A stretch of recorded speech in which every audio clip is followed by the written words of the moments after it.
नमस्कार मित्रों, सभी का एक बार फिर से पीसीए हिंदी ज्ञान में हार्दिक अभिनंदन और स्वागत है। दोस्तों, ऑफलाइन क्लासों के लिए पीसीए क्लासेज अजीतगढ़ में आप संपर्क कर सकते हैं, जिसके अंतर्गत आप सभी विषयों को विस्तार से पढ़ सकते हैं। और यहाँ पर आप लोगों के लिए पीसीए हिंदी ज्ञान, जिसके अंतर्गत आप हिंदी की महत्वपूर्ण क्लासेज देख सकते हैं। प्ले लिस्ट में जाकर आप हिंदी की सभी क्लासें विस्तार से देख सकते हैं, जिसमें वीडियो हमने बैक टू बैक डाल रखे हैं। आज हम यहाँ पर फिर से वाक्यांश के लिए एक शब्द के साथ हम आपसे रूबरू होंगे। उससे पहले शब्द शुद्धि वाला टॉपिक हमने डाला है। शब्द शुद्धि के 3 वीडियो हैं और तीनों वीडियो आप लोगों के लिए महत्वपूर्ण साबित होने वाले हैं। मित्रों, एक बार आप शब्द शुद्धि में उन तीनों वीडियो को देखना, और जो भी एग्जाम आएगी उसके बाहर एक भी पर्सन जाने वाला नहीं है, ये हमारा दावा है। एक बार आप उनको जरूर देखिए और बिल्कुल लॉजिक से बताए गए हैं। शॉर्ट ट्रिक के माध्यम से शब्दों को आराम से अपनी साधारण भाषा में समझाया गया है। तो मित्रों, बिना देरी किए हुए चलते हैं। वाक्यांश के लिए एक शब्द को हम आगे विस्तार देते हैं। उससे पहले आपको एक बार फिर से हम बोलना चाहते हैं मित्रों, हमें हार नहीं माननी है, क्योंकि हम महाराणा की धरती से उत्पन्न हुए एक वीर हैं, और वीर राजस्थान वीरों की भूमि है। ठीक है, रक्तवाह संगार करूं, खामोश यहाँ तलवार नहीं, ये धरती है महाराणा की, हार यहाँ स्वीकार नहीं। तो हमें हार स्वीकार नहीं करनी है। जब तक हमें हौसला है तब तक हमें लड़ना है और लक्ष्य को प्राप्त करना है, और बिल्कुल लक्ष्य को जरूर प्राप्त करेंगे। अगर हम निरंतर हौसले से पढ़ते रहेंगे तो आप अपने माता पिता को एक गर्व का महसूस करवाने वाले हो। बिना देरी किए हुए चलते हैं। वाक्यांश के लिए एक शब्द आपके सामने लिखे हुए हैं दोस्तों, और यहाँ पर वाक्यांश के लिए एक शब्द में हम चलते हैं। यहाँ सबसे पहले लिखा हुआ है सांसारिक वस्तुओं को प्राप्त करने की इच्छा। तो मित्रों, सबसे पहले ये कुछ शब्द इच्छा सूचक शब्द हैं, जो विभिन्न प्रकार की व्यक्तियों की इच्छाएं हो सकती हैं। तो इच्छा सूचक शब्दों में देखते हैं सांसारिक वस्तुओं को प्राप्त करने की इच्छा, मतलब गाड़ी हो गई, अपने पास बंगला होना चाहिए, अब ये होना चाहिए, अब वो होना चाहिए। वस्तुओं को प्राप्त करने की इच्छा आगे से आगे चलती रहती है, उसको ऐसना कहा जाता है। क्या कहा जाता है मित्रों? ऐसना। जैसे मान लो पुत्र ऐसना, तो पुत्र प्राप्त करने की इच्छा पुत्र ऐसना हो गई। तो यहाँ पर ऐसे ही एक प्राप्त हो सकते हैं। आगे देखो, दूसरा वाक्यांश लिखा है लाभ प्राप्त करने की इच्छा। इच्छा सूचक शब्दों में अधिकतर देखिए सबसे हमें पता चल जाएगा। तो लाभ प्राप्त करने की इच्छा को लिप्सा कहा जाता है। एसएससी जीडी 2 बार पूछा हुआ है। यहाँ पर लिप्सा, लाभ प्राप्त करने की इच्छा को क्या कहेंगे दोस्तों? लिप्सा। लाभ लिप्सा याद रखिए। पीने की इच्छा को क्या कहेंगे? पीने की इच्छा को हम कह सकते हैं पिपासा। पिपासा कह सकते हैं दोस्तों, पिपासा। यहाँ पर पिपासा मतलब होता है प्यास, तो यहाँ पर पीने की इच्छा को पिपासा कहते हैं। अगर मान लो मित्रों यहाँ पर आ जाए पीने का इच्छुक आ जाए, इच्छुक, तो यहाँ पर पीने का इच्छुक या पीने की इच्छा रखने वाला, तो यहाँ पर दोस्तों हो जाएगा पिपासु। क्या हो जाएगा? पिपासु। ऐसे ही लाभ प्राप्त करने की इच्छा लिप्सा, लेकिन लाभ प्राप्त करने वाला, तो यहाँ पर हो जाएगा दोस्तों लिप्सु। क्या हो जाएगा? लिप्सु रहने वाला है। तो ऐसे उ की मात्रा लगाते ही वो इच्छुक बन जाएगा, और आपकी मात्रा आगे लग रही है तो वो इच्छा हो जाएगी। तैरने की इच्छा, मित्रों तैरने की इच्छा को क्या कहा जाता है? तो यहाँ पर रहने वाला है तितिर्सा। यहाँ पर रह जाएगा मित्रों क्या? तितिर्सा। तैरने की इच्छा को तितिर्सा कहा जाता है। याद रख सकते हैं, तैरने की इच्छा तितिर्सा। तो ये तैसे तय मिलाकर याद रख सकते हैं। जानने की इच्छा, जानने की इच्छा को क्या कहा जाता है दोस्तों? जिज्ञासा। जानने की इच्छा को क्या कहा जाता है? तो जिज्ञासा कहा जाता है। और जानने की इच्छा रखने वाला, तो दोस्तों यहाँ पर हो जाएगा जिज्ञासु। क्या हो जाएगा मित्रों? जिज्ञासु रहने वाला है। ऐसे आप ध्यान रख सकते हैं दोस्तों। आगे लिखा हुआ है ज्ञान प्राप्त करने की इच्छा। ज्ञान प्राप्त करने की इच्छा को क्या कहेंगे? ज्ञान पिपासा। ज्ञान पिपासा कहेंगे। तो यहाँ पर आप ध्यान रख सकते हैं, ज्ञान पिपासा, ज्ञान पाने की इच्छा, ज्ञान प्राप्त करने की इच्छा को ज्ञान पिपासा कहा जाता है। और ज्ञान प्राप्त करने का इच्छुक, तो ज्ञान पिपासु हो जाएगा, ज्ञान पिपासु। ऐसे आप शब्द को आराम से समझने का प्रयास करेंगे तो ये आराम से समझ में आने वाले हैं। आगे लिखा है जिसकी कोई इच्छा नहीं हो, जिसकी कोई इच्छा ही नहीं हो, ये हो जाएगा निष्प्रहा। निष्प्रहा हो जाएगा कि निष्प्रहा कि निष्क्रिय है, निष्प्रहा है, जिसकी कोई इच्छा नहीं हो, निष्प्रहा कहलाता है। तो ये कुछ इच्छा सूचक शब्द आप लोगों के लिए कार्य करने वाले हैं। अब यहाँ पर मित्रों आपके सामने लिखा हुआ है कि कार्य करने की इच्छा। यहाँ पर दोस्तों कार्य करने की इच्छा को क्या कहा जाता है, तो आप देखेंगे तो यहाँ पर पाएंगे कार्य करने की इच्छा को चिकित्सा कहा जाता है। दोस्तों ये हो जाएगा चिकित्सा, ये हो जाएगा दोस्तों क्या, चिकित्सा हो जाएगा। तो यहाँ पर कार्य करने की इच्छा को क्या कहेंगे दोस्तों, चिकित्सा कहेंगे, चिकित्सा। तो ये दोस्तों ऐसे हो जाएगा चिकित्सा, चिकित्सा, किरसा, किरसा, कार्य किरसा, कार्य किरसा, ऐसे ध्यान रखें, चिकित्सा, कार्य करने की इच्छा, चिकित्सा रहने वाला है। ऐसे दोस्तों आपके सामने लिखा है पकड़ने की इच्छा, तो ये रह जाएगा कौन सा, जिग्रक्षा हो जाएगा। कार्य ये पकड़ने की इच्छा जो होती है इसको क्या कहते हैं दोस्तों, तो ये हो जाएगा देखिए जिग्रक्षा। क्या हो जाएगा, जिग्रक्षा। ये पकड़ने की इच्छा, जिग्रक्षा रहने वाला है। ऐसे ही भोजन प्राप्त करने की इच्छा, जैसे मित्रों भोजन प्राप्त करने की इच्छा को क्या कहते हैं, तो इसको जिगित्सा कहते हैं। क्या कहते हैं दोस्तों, जिगित्सा। तो इसको भी आप ध्यान रख सकते हैं, ये हो जाएगा जिगित्सा, जिगित्सा हो जाएगा। यहाँ पर भोजन करने की इच्छा जिगित्सा हो जाएगा, ऐसे आप ध्यान रख सकते हैं। और भोजन प्राप्त करने का इच्छुक है तो ये हो जाएगा इच्छुक हो जाए तो जिगित्सु हो जाएगा। तो ऐसे आपको रखना है ध्यान। सोने की इच्छा सुसुप्सा हो जाएगा। यहाँ पर सोने की इच्छा को क्या कहेंगे दोस्तों, सोने की इच्छा को सुसुप्सा कहेंगे। सोने की इच्छा को क्या कहेंगे, सुसुप्सा कहेंगे। देखिए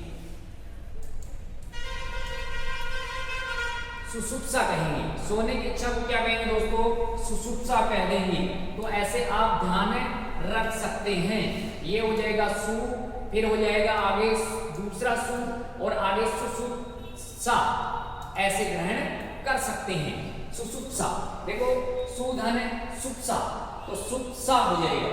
तो सोने की इच्छा को सुसुप्सा कहते हैं, सुसुप्सा कहते हैं। ऐसे ही आप ध्यान रख सकते हैं। आगे जीवन जीने की इच्छा या जिंदा रहने की इच्छा को क्या कह सकते हैं दोस्तों, तो जिजीविषा कहते हैं। क्या कहते हैं दोस्तों, जिजीविषा। तो ये हो गया जीवित रहने की इच्छा या जिंदा रहने की इच्छा को जिजीविषा कहा जाता है। ऐसे ही किसी वस्तु को प्राप्त करने की तीव्र इच्छा, वस्तु को प्राप्त करने की, सांसारिक वस्तु को प्राप्त करने की इच्छा तो ऐसा हो जाएगा, लेकिन किसी वस्तु को तीव्र गति से प्राप्त करने की इच्छा को क्या कहेंगे दोस्तों, उसको कहेंगे अभिप्सा। क्या कहेंगे दोस्तों, अभिप्सा। यहाँ पर देखिए इस शब्द को हम तोड़ते हैं तो अभी प्लस क्या होता है मित्रों, इप्सा होता है। अभी धन इप्सा, अभी का मतलब होता है सामने, और सामने हम पाना चाहते हैं उस वस्तु को, उसको कहते हैं अभिप्सा। क्योंकि इप्सा का अर्थ होता है चाह है, तो हम सामने ही पाना चाहते हैं, इसका हो जाएगा अभिप्सा रहने वाला है। ऐसे ही मित्रों आगे हम चलें तो यहाँ कुछ ये तो हो गए इच्छा सूचक शब्द। अब चलते हैं कुछ स्त्रियों से संबंधित कुछ शब्द हैं जो अपने वाक्यांश के एक शब्द में पूछे जा सकते हैं। स्वयं के पति से राग या स्वयं के पति से प्रेम रखने वाली क्या कहलाती है, तो ये सवकिया हो जाएगी। सवकिया, किया स्वयं के पति से प्रेम रखने वाली सवकिया होती है। और यहाँ दूसरे के पति से प्रेम करने वाली या दूसरे के पति से राग रखने वाली स्त्री को क्या कहेंगे, परकिया कहेंगे। परकिया, तो यहाँ पर का मतलब दूसरा और स्व का मतलब स्वयं, ऐसे आप ध्यान रख सकते हैं। परकिया, जिस स्त्री का पति परदेश से लौटा हो, आ गया पति, तो यहाँ पर आगत पति का, आगत पति का, आगस्त पति का भी होता है। तो जो लौट चुका है वो हो जाएगा आगस्त पति का। आगत पति का वो कह सकते हैं आगस्त्य पतिका, ऐसे भी आपको मिलेगा। देखिए ये ऐसे भी मिल सकता है आगस्त्य पतिका, पतिका ऐसे भी आपको मिलता है। तो यहाँ पर देखिए जिसका पति परदेश से लौटा है, लौटा है मतलब आ गया, आगस्त्य पतिका आप इसको ध्यान रख सकते हैं। ऐसे हो जाएगा दोस्तों, ये जिस स्त्री का पति परदेश से लौटा हो तो आगस्त्य पतिका हो जाएगा। लेकिन जिस स्त्री का पति परदेश से लौटने वाला हो, लौटा हो मतलब आ गया तो आगस्त्य पतिका, लेकिन लौटा नहीं आने वाला है, आगामी में आएगा, तो इसको आप याद रखिए आगम, आगम पतिका, पतिका। तो ये हो जाएगा आगम पतिका हो जाएगा।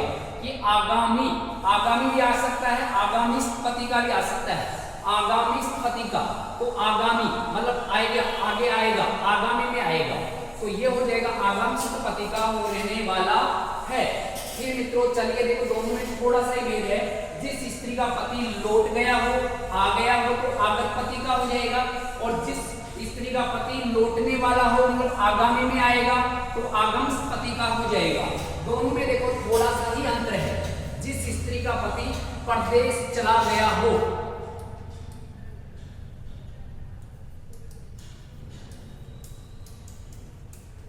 ये आप ध्यान देंगे, जिस स्त्री का पति परदेश चला गया मतलब चला गया तो परवर्ष से दे गया, परवर्ष से दे गया उसको, पति पत्नी को परवर्ष से दे गया, परवर्ष में डाल गया तो परवर्ष से पतिका हो जाएगा, परवर्ष से पतिका। देखिए बिल्कुल छोटे छोटे शब्द हैं जो एग्जाम में पूछे जाते हैं। परवर्ष से पतिका मतलब यह है कि जिस स्त्री का पति परदेश चला गया हो तो परवर्ष दे गया, आगामी में आने वाला है तो आगम से पतिका हो जाएगा, और जिस स्त्री का पति लौट चुका है तो आगत पतिका हो गया, आगत पतिका मतलब आ गया। वह नायिका जो अपने प्रेमी से दिन में मिलने के लिए संकेत स्थल पर जाती हो, दिन में मिलने के लिए जाती है संकेत स्थल पर, तो यहां पर हो जाएगा दोस्तों दिवा भी सारिका, दिवा भी सारिका। दिवा का मतलब होता है दिन, और दिन में मिलने वाली महिला को कहेंगे दिवाभी सारिका, दिवाधन अभिसारिका। अब देखो अभिसारिका का मतलब होता है छुपकर मिलना, अभिसारिका का मतलब क्या होता है छुपकर मिलना, अभिसारिका जो छुपकर मिलने वाली है, और दिवा का मतलब दिन में, तो ऐसे आप इसको ध्यान रख सकते हैं। जो स्त्री सूर्य भी न देख सके, ये भी कितनी बार पूछा हुआ है, सूर्य भी न देख सके, तो यहां पर हो जाएगा मित्रों सूर्यम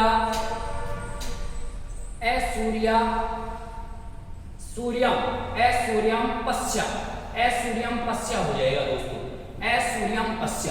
जो सूर्य को नहीं देख रही है, सूर्य मतलब सूर्य से अलग हो रही है, तो सूर्यम पश्य हो जाएगा, सूर्यम पश्य।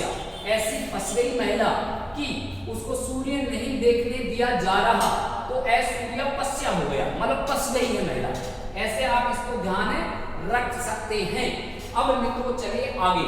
ऐसे ही यहाँ पर कुछ अन्य शब्द हैं जो नायकों से संबंधित हैं और पुरुषों से संबंधित हैं। अभी हमने कुछ शब्द महिलाओं से संबंधित पढ़े हैं और ये हो जाएंगे पुरुषों से संबंधित। तो महिला और पुरुषों के चल रहे हैं, देखिए तुलनात्मक। स्त्रियों जैसा आचरण करने वाला, स्त्रियों जैसा आचरण करने वाला पुरुष क्या होता है दोस्तों? तो स्त्रियों जैसा आचरण जो पुरुष करेगा उसको क्या कहेंगे? तो उसको कहेंगे दोस्तों स्त्रैण। क्या कहेंगे? स्त्रैण कहेंगे। स्त्रियों जैसा आचरण करने वाला स्त्रैण हो जाएगा। और स्त्री के वश में रहने वाला, तो उसको स्त्री का रोग लग गया है तो आप कर सकते हैं स्त्रोग। क्या हो जाएगा दोस्तों? स्त्रोग हो जाएगा। तो दोस्तों रोग हो गया स्त्री का, तो स्त्री के वश में रहने वाला स्त्रोग हो गया, और स्त्री जैसे आचरण करने वाला स्त्रैण हो जाएगा। तो ऐसा ये पुरुष के अंतर्गत ऐसे वाक्यांश हम प्रयोग कर सकते हैं। फिर चलिए आगे। सूरवीर नायक जो कला प्रिय है, कला में प्रिय है, तो कला को कहते हैं ललित। तो यहां पर दोस्तों हो जाएगा क्या?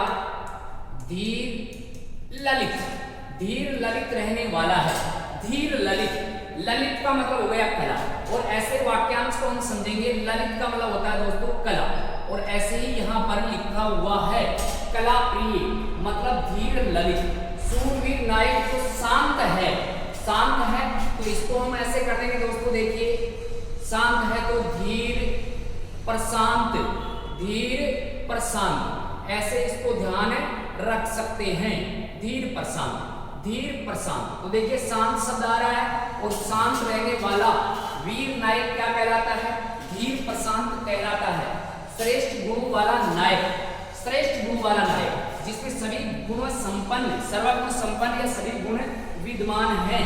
तो यहाँ पर हो जाएगा श्रेष्ठ गुण वाला, तो दोस्तों हो जाएगा धीरो दात। धीरो क्या हो जाएगा दोस्तों? दात हो जाएगा, धीरो दात। तो मतलब सर्वगुण संपन्न श्रेष्ठ गुण वाला नायक धीरो दात हो जाएगा। लेकिन श्रेष्ठ गुणों से तो संपन्न है, लेकिन कैसा है दोस्तों? नायक है, अभिमानी है, उसको अपनी वीरता पर या अपनी श्रेष्ठता पर अभिमान है। तो उसको क्या कहेंगे? उसको कहेंगे दोस्तों देखिए धीरो धत, धीरो धत कहेंगे। क्या कहेंगे? धत। इसको ऐसे याद रख सकते हैं, धत। धत का मतलब घमंड, के दत्म हो रहे हो, ऐसे अपने देसी भाषा में बोलते हैं के दत्म हो रहे हो। तो ये धत लग जाए तो अभिमानी नायक हो जाएगा धीरो धत। तो ये श्रेष्ठ नायक किंतु कैसा हो गया दोस्तों? अभिमानी रहने वाला है। ऐसे ही मित्रों यहाँ पर वाक्यांश के लिए दो शब्द और आप याद रख सकते हैं। देखिए ऐसा पुरुष जिसके बाल घुंघराले हो, कैसे हो? घुंघराले बालों वाला, उसको कहा जाता है दोस्तों झबरा। क्या कहा जाता है? झबरा।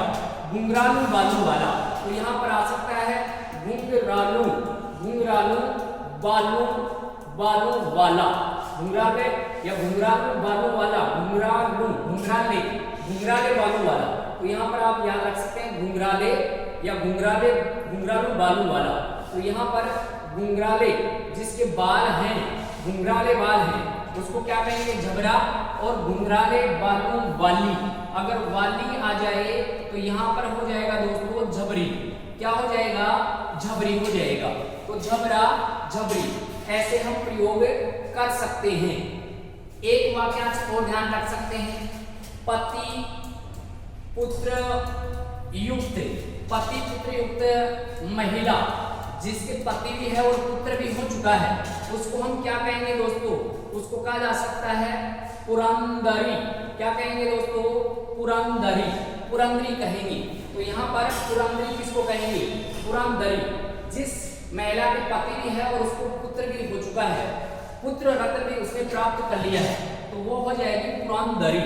फिर मित्रों चलते हैं आगे और बहुत ही महत्वपूर्ण रहने वाले हैं। यहाँ से भी प्रश्न कई बार पूछे हुए हैं। आपके सामने लिखा है दिशा सूचक शब्द, और दिशा सूचक शब्दों में सभी दोस्त जानते हैं कि ये उत्तर दिशा है, ये दक्षिण दिशा है, ये पूर्व दिशा है और ये पश्चिम दिशा है। ये तो सब आप जानते हैं, लेकिन ऐसा वहां पूछा नहीं जाता है। और उत्तर पूर्व के मध्य की दिशा उत्तर पूर्व नहीं होगी, यहाँ पर ईशान होगा। कौन सा कोण है दोस्तों? ईशान। प्रश्न कैसे आता है कि उत्तर और पूर्व के मध्य की दिशा को क्या कहते हैं? ईशान। और पूर्व और दक्षिण के मध्य की दिशा को आग्नेय, दक्षिण और पश्चिम की मध्य की दिशा को नैऋत्य कहते हैं, और पश्चिम व उत्तर की मध्य की दिशा को वायव्य कहते हैं। जब हम नक्शा बनवाते हैं मकान का, तब इन कोणों का ध्यान रखा जाता है कि ये अग्नि कोण है, ये ईशान कोण है, ये वायव्य, इससे हवा आनी चाहिए, ये नैऋत्य है। ऐसे ये प्रयोग किए जाते हैं। तो दोस्तों एक बार फिर से देख लो, इनको आप ऐसे याद रख सकते हैं। देखिए ट्रिक के माध्यम से भी याद रख सकते हैं और ऐसे भी याद रख सकते हैं। इसको याद रख सकते हैं, ईसा आने वाली है। कौन आने वाली है दोस्तों? ईसा आने वाली है। अब ईसा आने वाली है तो कैसे याद रखेंगे? देखिए ईसा आने वाली है तो आप ध्यान रखना, ये ईशान कौन है? आने। आग्नेय कौन है? ने। ये नैऋत्य कौन है? और वाली है तो वायव्य कौन है। ऐसे ये चार दिशा सूचक शब्द हैं जो कई बार एग्जाम में पूछे जाते हैं। अब आपके सामने ये वाक्यांश लिखे हैं, उत्तर व पूर्व के मध्य, उत्तर व पूर्व के मध्य क्या है दोस्तों, देखिए ईशान है। क्या है, ईशान। पूर्व व दक्षिण के मध्य, पूर्व व दक्षिण के मध्य क्या है, आग्नेय है। और दक्षिण व पश्चिम के मध्य क्या है, नैऋत्य है। और पश्चिम व पूर्व के मध्य क्या है दोस्तों, तो ये हो जाएगा वायव्य। ऐसे ये वाक्यांश के लिए शब्द पूछे जाते हैं, तो आप इन दिशा सूचक शब्दों को ऐसे ध्यान रख सकते हैं। ऐसे हम देखेंगे तो ये दिशा सूचक शब्द हो जाएंगे। फिर चलते हैं मित्रों आगे, और आगे के पड़ाव में यहाँ पर हम देखें तो देखिए आगे इनमें चलो 2-3 वाक्यांश और देख लेते हैं अपने अनुसार। उंगलियों से संबंधित, इससे संबंधित दोस्तों, उंगलियों से संबंधित जो आते हैं उनको आप देखिए। उंगलियों से संबंधित जो आते हैं उनको हम देखेंगे। यहाँ पर दोस्तों आ सकता है कि हाथ का सबसे मोटा व छोटा, उसको कहा जाता है अंगूठा। क्या कहा जाता है दोस्तों, अंगूठा। या फिर अंगूठा के पास वाली उंगली को क्या कहते हैं, तो इसको कहा जाता है दोस्तों तर्जनी। क्या कहा जाता है, तर्जनी कहा जाता है। और तर्जनी के पास वाली उंगली को क्या कहेंगे, तो इसको कहते हैं दोस्तों अनामिका। क्या कहते हैं, अनामिका कहते हैं। और इसको कहते हैं सॉरी यहाँ पर अनामिका। देखो तर्जनी के निकट वाली अनामिका नहीं होगी, तर्जनी के निकट वाली होगी दोस्तों मध्यमिका। कौन सी होगी दोस्तों, मध्यमिका होगी। फिर से ध्यान देना, तर्जनी के निकट वाली उंगली कौन सी होगी, मध्यमिका, क्योंकि ये बीच में है। बीच में कैसे, देखिए 2 इधर है और 2 इधर है, तो बीच वाली होगी तो मध्यमिका है। और मध्यमिका के पास वाली कौन सी होगी, ये होगी अनामिका। कौन सी होगी दोस्तों, अनामिका होगी। और ये हो जाएगी सबसे छोटी वाली और सबसे पतली वाली उंगली, तो ये हो जाएगी कनिष्ठा या कनिष्ठिका भी कहते हैं इसको, कनिष्ठिका या कनिष्ठा या कनिष्ठिका हो जाएगी। तो ऐसे हम इन उंगली सूचक वाक्यांश के लिए शब्दों को याद रख सकते हैं। अब ये किस रूप में पूछे जाते हैं वैसे ही हमें उत्तर देना है। आपके सामने ये हाथ है, इसको अंगूठा कहेंगे, इसको तर्जनी कहेंगे, इसको मध्यमिका कहेंगे, इसको अनामिका कहेंगे और इसको कहेंगे दोस्तों कनिष्ठिका। ऐसे हम ध्यान रख सकते हैं। तो ये हाथ से संबंधित कुछ वाक्यांश के लिए शब्द आप लोगों को यहाँ पर बताए गए हैं। मित्रों फिर हम आपसे रूबरू होंगे अगली क्लास के साथ।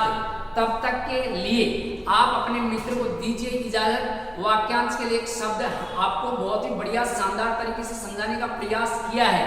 कोई त्रुटि हो जाए तो भूल समझकर भूल जाना, लेकिन एग्जाम में प्रश्न आ जाए तो भूल के साथ साथ हमें मत भूल जाना, क्योंकि एग्जाम में प्रश्न आया है और आपका सही भी हुआ है तो वहां पर जरूर याद कीजिएगा कि वहां उन सरों ने ऐसा बताया था और ऐसे कैसे ये प्रश्न यहाँ पर आया है। तो भूल से भूल हुई है, कोई बात नहीं है, भूल समझकर भूल जाना। लेकिन मित्रों आपसे अनुरोध है कि आपके हमारा कंटेंट काम आए तो हमें मत भूल जाना। ठीक है, चलते हैं, मिलते हैं अगले वीडियो के साथ। तब तक के लिए धन्यवाद। जय हिंद, जय भारत।